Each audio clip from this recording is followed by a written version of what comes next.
2 days at a track, which is good, but it's 2 days away from preparing for the next race.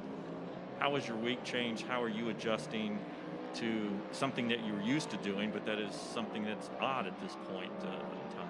It's a grind. Not necessarily as much for the drivers as it is for the guys working on the cars.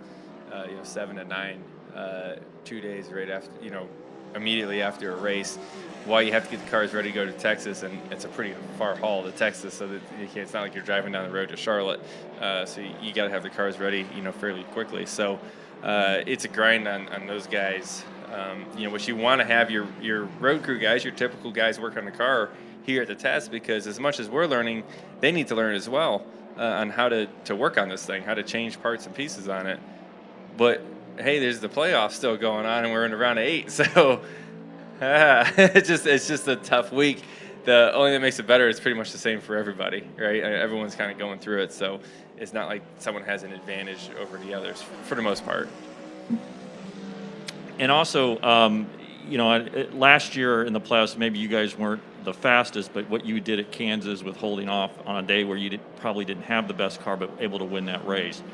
Are there similarities in kind of how you guys are going into this round to where you were going into this round last year? And I think maybe some people count you out, but I think you've noted, hey, look, I still won Kansas when maybe I didn't have the best car. Yeah, when I look at it, I don't feel like we're out by no means. I feel like we're in pretty decent shape. And I do think we can point in from where we are. We're not that far out points-wise to getting into the top 4. Now, what makes a difference is who wins the next 3, right? If it's the 5 or the 11, okay, that's one thing, right? But if it's one of the other guys, oh, hang on, that takes up a spot. Then you look at it and say, well, maybe it is a must-win. But at the moment, you have to just go out there and maximize your day. I don't think we're in must-win territory quite yet. But, it changes by the lap, on what you need to do. So you just got to be ready to adjust and just take advantage of the opportunity that comes your way. Yep. Deb. Joy, Deb Williams, RacingToday.com.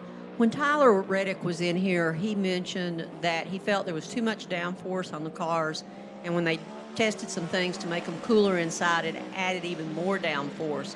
Would you like to see some of the downforce removed, and if so, why? I don't know if there's too much downforce here. I guess I haven't been in dirty air to answer that question good enough, right? It's hard to say what's mechanical grip, what's downforce. We definitely have more mechanical grip than we did on Sunday. That's no doubt, because you have more grip when you're going slow. And usually the faster you go, the more you notice the aero piece of it. So I don't know if the aero piece, we're having a ton more downforce from that standpoint yet. I feel like as long as the difference behind a car isn't so big, I think that's the part that matters the most to me, right? Is you want to be able to be the trailing car and not be at a huge disadvantage in dirty air to where you can't catch the car in front of you and you can't pass them. That's what you want to try to minimize the wake in the air, in other words. So whether that's with a lot of downforce or a little bit of downforce, I think minimizing the hole in the air behind the car is the biggest thing. Okay, and also, you touched on the steering rack. Some people were having trouble with it. Have you experienced any problems with your steering rack as well? Yes. Yeah. In yeah. what way? Oh, name it. I don't know where to start. We've had issues. Chris, you had a question? Joey, Chris Weaver with Fox 8 WGHB High Point. You've been in the works with development on this car for a while. What kind of wish list did you have going in? What kind of things did they get on the car that you like? And do you have anything left on your wish list that you still like, hey, put this, do that?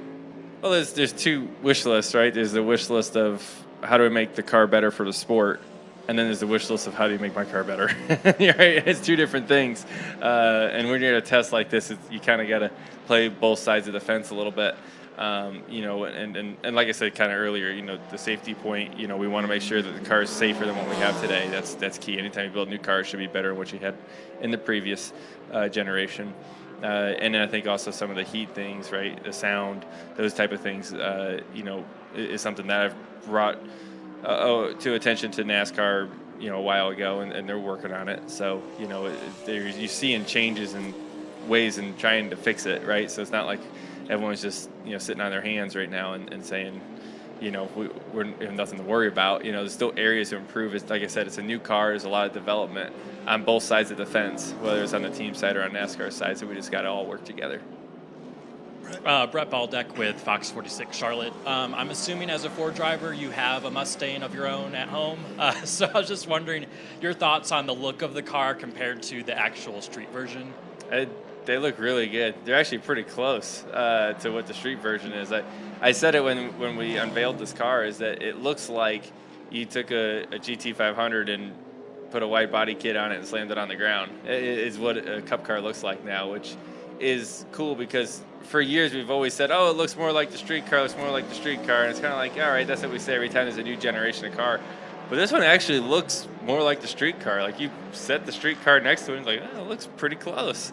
That's cool. The styling of the next gen car, I feel like all the OEMs really nailed it on that side of it, to where they look pretty close to what the cars look like, the real cars look like.